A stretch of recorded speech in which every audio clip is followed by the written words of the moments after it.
अस्सलाम वालेकुम friends, welcome back to my channel. मैं हूं फातिमा हाशमी, आपके लिए लेके आई हूं बड़ी ज़बरदस्त सी रेमेडी स्टार्ट करने से पहले बताती चलूं कि जो लोग मेरे चैनल पर नए हैं मेरे चैनल को सब्सक्राइब कर दें, लाइक कर दें, शेयर कर दें और बेल आइकन को प्रेस कर दें ताकि मेरी तमाम वीडियोस आपको मिलती रहें।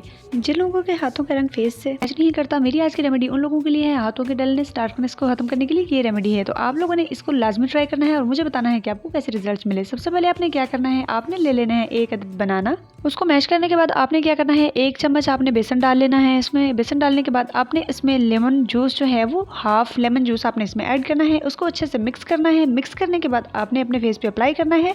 अगर आप इसे हाथों पे अप्लाई करने वाले हैं तो आप इसमें हाफ चम्मच लेमन जूस ऐड कर सकते हैं, लेकिन अगर आप इसे फेस पे अप्लाई करने वाले हैं तो आप लेमन जूस को स्किप कर सकते हैं। अच्छे से इसे मिक्स करना है और ये आपके पास पेस्ट की शक्ल में आ जाएगा। आपने इसे लगाने के बाद 15 मिनट रखना है फेस के ऊपर और इसके बाद आपने इसे अच्छे से धो लेना है। हफ्ते में 2 दफ़ा आप इसे कर सकते हैं। आप इसे अपने फेस पे लगा सकते हैं, आप इसे अपने हाथों पे भी लगा सकते हैं। 15 मिनट मसाज करने के बाद धो लें और आपके जबरदस्त से शानदार से रिजल्ट्स आपको मिल जाएंगे। सेकंड रेमेडी हमारे पास ये है कि आपने क्या करना है, आपने टर्मरिक ले लेना है, आपने हल्दी ले लेनी है हाफ चम्मच और उसमें आपने क्या करना है, लेमन ऐड करना है। लेमन ऐड करने के बाद आपने इसमें दही डाल लेना है 1 चम्मच। आपने मिक्स करने के बाद उसी स्क्वीज किए हुए लेमन के साथ इसे अपने हाथों और पाँव पे अप्लाई कर लेना है 15 से 20 मिनट के लिए। नेक्स्ट आपने वाइट एग ले लेना है और उसमें आपने ऐड करना है लेमन जूस हाफ, और ये भी आपके हाथों के लिए बनाया जा रहा है स्क्रब सा।